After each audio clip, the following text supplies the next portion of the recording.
Hello, Felix. Great Hey, talking to Dimitri. you. How are you? This is Dimitris from MetalKaoz in Chicago. Thank you. Yeah, I'm doing well. How are you? I mean, it's great for having me. Thank you. Absolutely, absolutely. So this is yesterday was the first show with Fires fans, right? That's correct. How was it? Yesterday was brutal, man. And to be honest, I just came off stage like half an hour ago. I was on stage because we're in Haarlem today already, and it was a great show, man. It's actually crazy because we've been in the Netherlands before two times actually, Mhm. but still I see a lot of Dominum shirts out there already, which is a cool, positive thing. We didn't expect that, to be honest, and so it's just a great and warm welcome that we just receive in the Netherlands. And you have you said today was the second show, right? Yes, yesterday was Okay, Eindhoven in the Netherlands, and tonight was Haarlem. perfect. So you have debuted the new looks, the new zombie looks, correct? That's correct. That's correct. So what was the motivation to upgrade the band's looks? I mean, it's the band was created in a time where we just did what we thought was the right thing, which we was still do, but we couldn't try out the whole thing on tour because it was created during COVID, Mhm. and so you were just sitting at home and in the studio and just doing the best you could, right?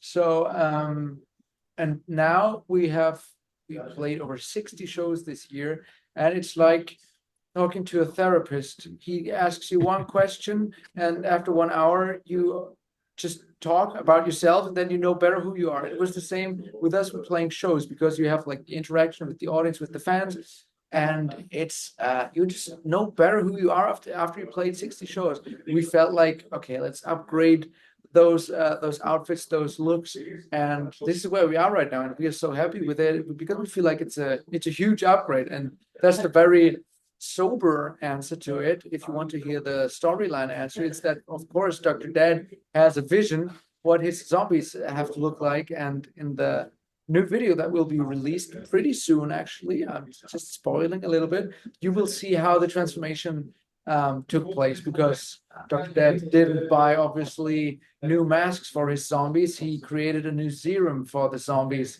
that that upgraded them. I know you're rough this, Dimitri.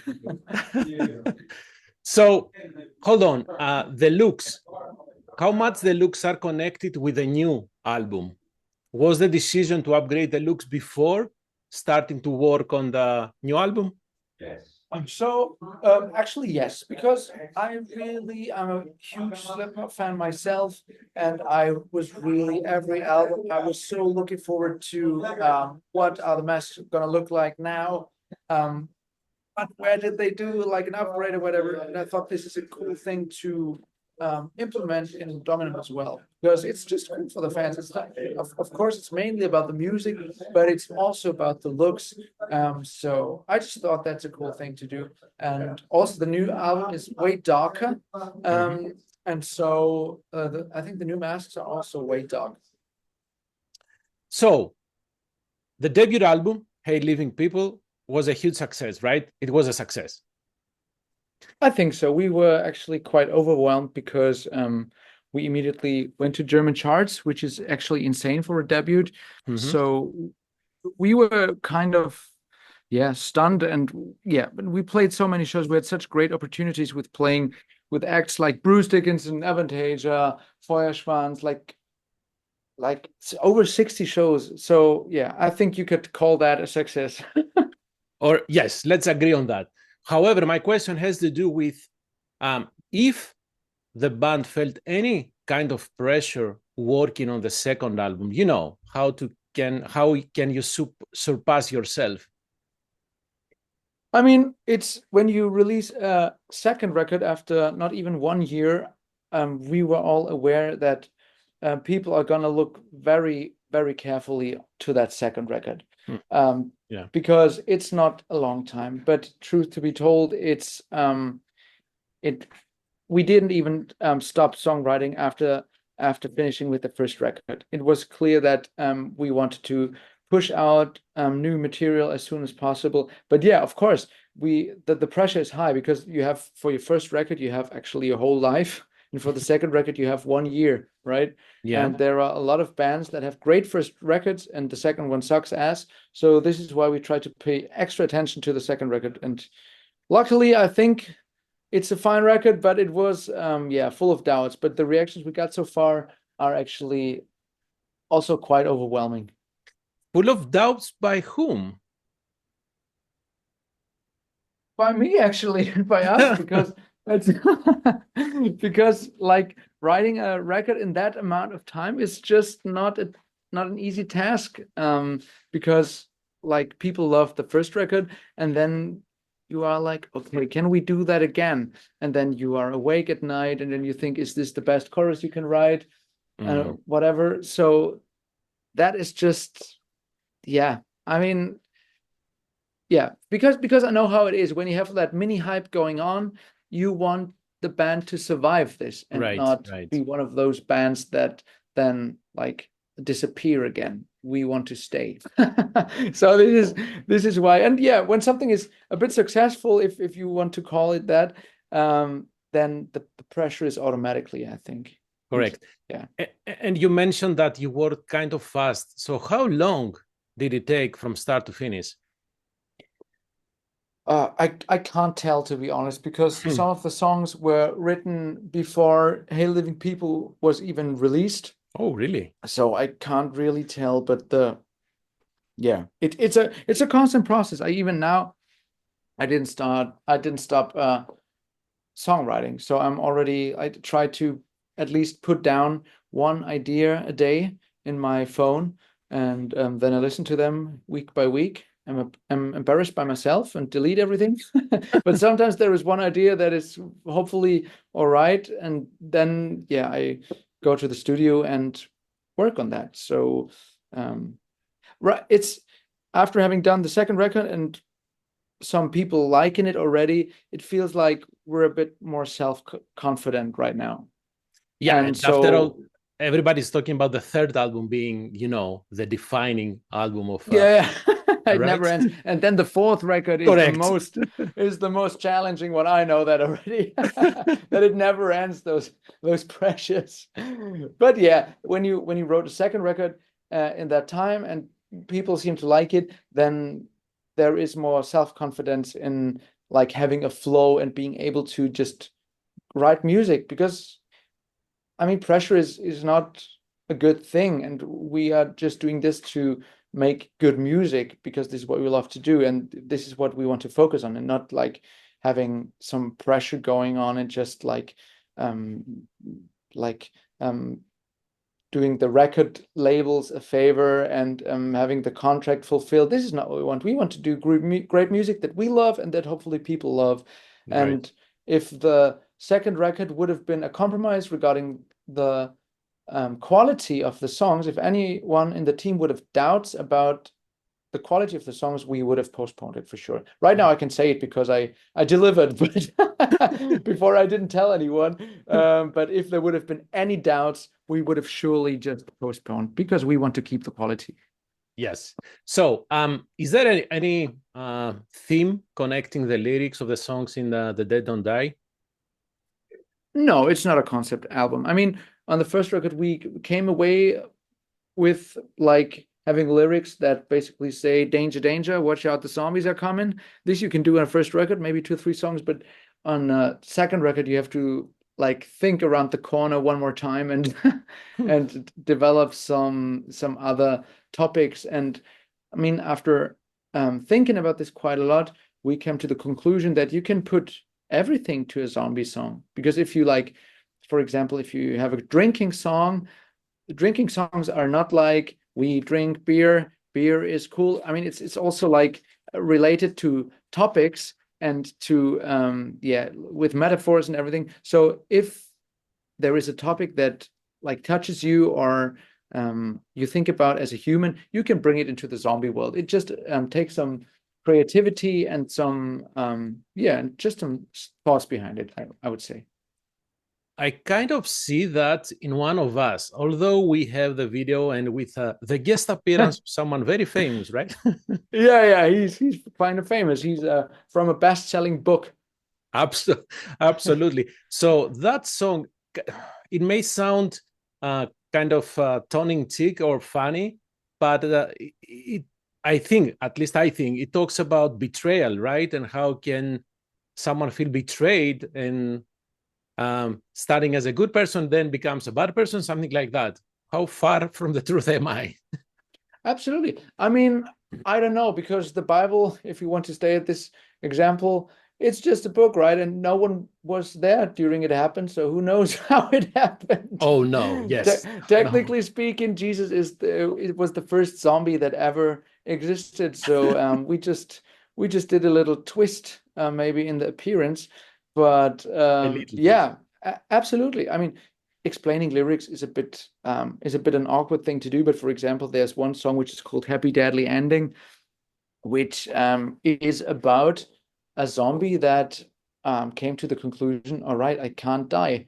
Is that actually a good thing not to be able to die? Because nothing, everything that has no end, like if you have an infinite amount of money, it loses like value to you. And if you Yes. have like if you're immortal, your life has no end. Is that actually a good thing? Does life make sense without having an end? I don't think so. And this is what the zombie Tommy in this song also says. And he would like to die, but he can't. So this would be an example for being a topic that is more of a human topic that was transported into the zombie world, let's say. Although this was the song that you were, I think I saw a posting that says that was talking about the song that tells the story of Tommy, right? And you just spoiled. Exactly.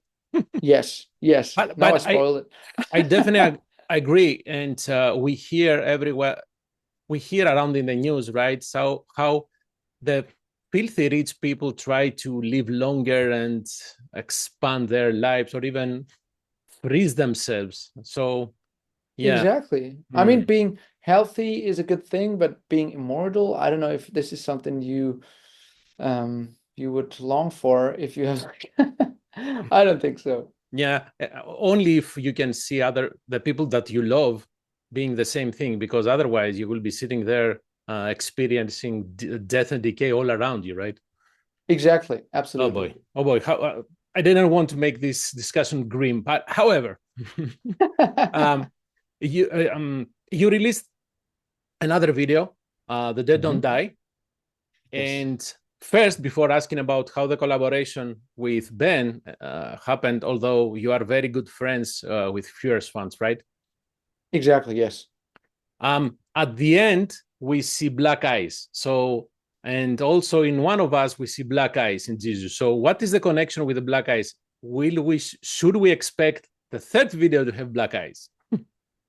I'm not really sure about this, but maybe the Okay. black eyes have to do something with the zombie transformation. And yeah, Okay. it's just maybe that new serum that Dr. Dead developed that made the white eyes go black. But you will see in the next video. Okay, got it. And it was interesting to watch that one of us was filmed in an actual cave. It was actually quite scary because it was a cave where also you can like visit it every day. Like there's like tourists and stuff. Mhm. And after they closed the cave, the zombies came to the cave, and it I think it was a 900-meter long cave. So and there were of course lights everywhere, so you don't get lost. But at some point the lights were turned off, and we were standing like in the middle of the cave. And that was actually quite funny because then we were like, all right, what the fuck is going on right now?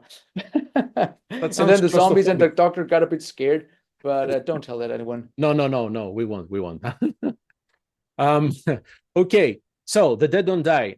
We have Ben from Fierce Ones. So what was his contribution to the song aside from? So yeah, I mean, we met up in this room, and we were talking about like, let's write a song, because we were just feeling like doing it. And then I came to his studio, I think, and we had this idea with the lullaby. And so we just had a good flow. The whole song was basically created in half a day, which is crazy because usually when I write a song, it takes way longer than this with all the sleepless nights and wondering, is it the best chorus I have ever written? Blah, blah, blah, blah, blah. And there you have this immediate feedback loop with someone that is like, has the same vibe and has the same level of trust. And yeah, that you just trust. And if Ben tells me, dude, what you're playing is shit, then I'll just play something else, and vice versa. So this is how you got this immediate feedback loop with someone else. So yeah, that was just, and then in the end, of course, we were listening to the song, we're quite happy, and then we were like, yeah, why don't you sing some of the verses, and why don't we make a huge video together with some fire and burn stuff down and zombify you? And he was like, yeah, sure, let's do it. So this is what we did. But you had a video, you had a coffin in that video shooting, right? Sorry? A coffin. Is that yes, there was a coffin in the video. And that coffin did not want to play nice with you. It was he didn't want to stay you did open. some good research.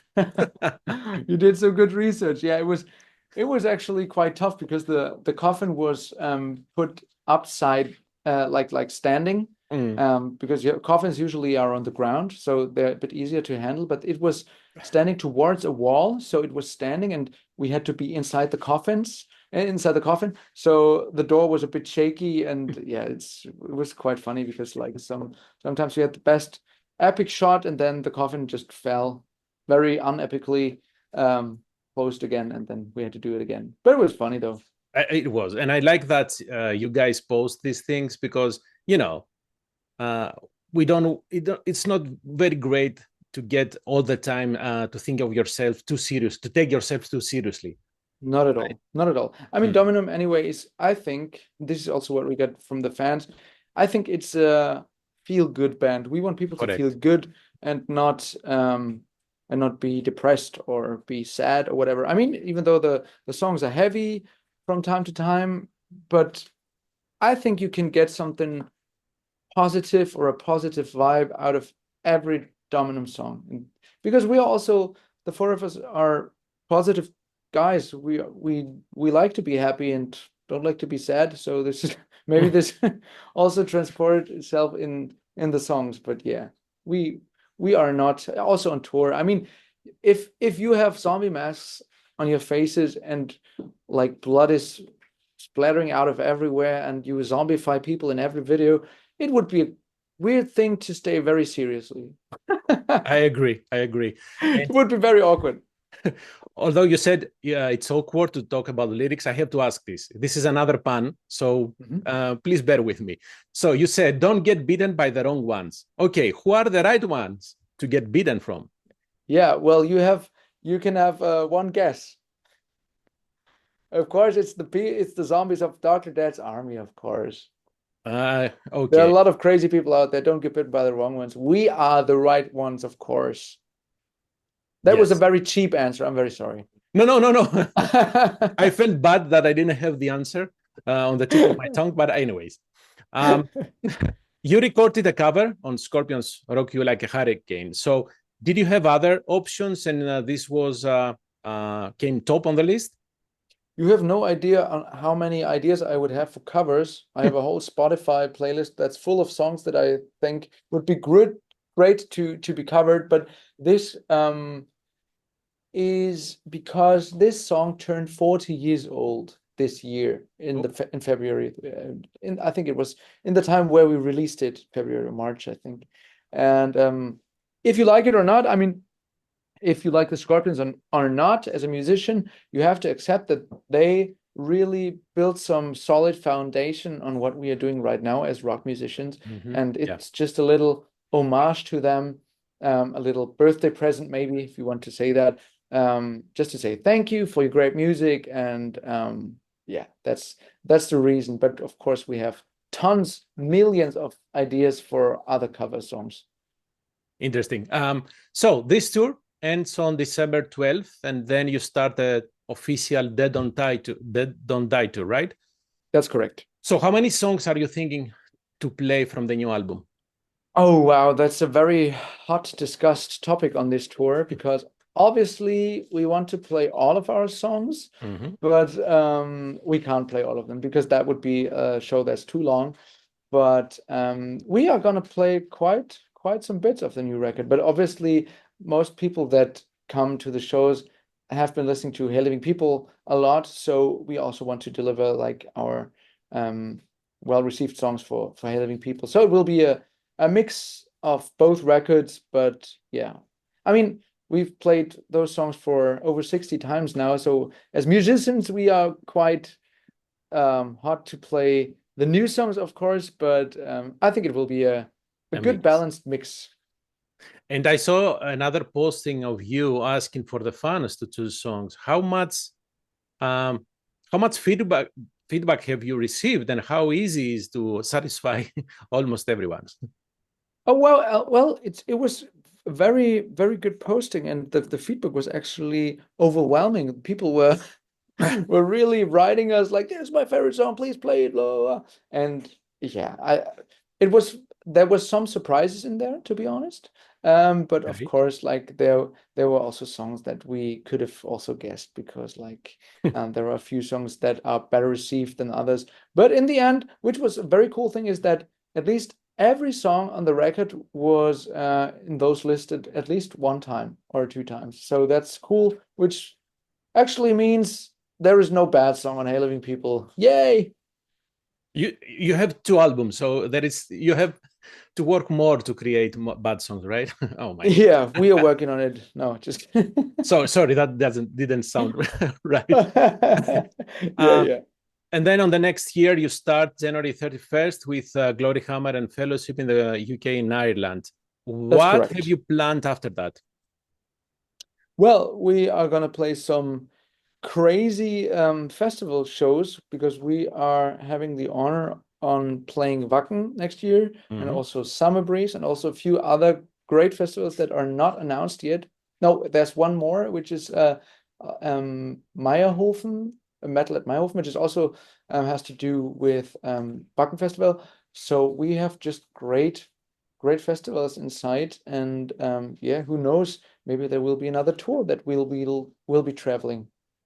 Traveling over the Atlantic, maybe?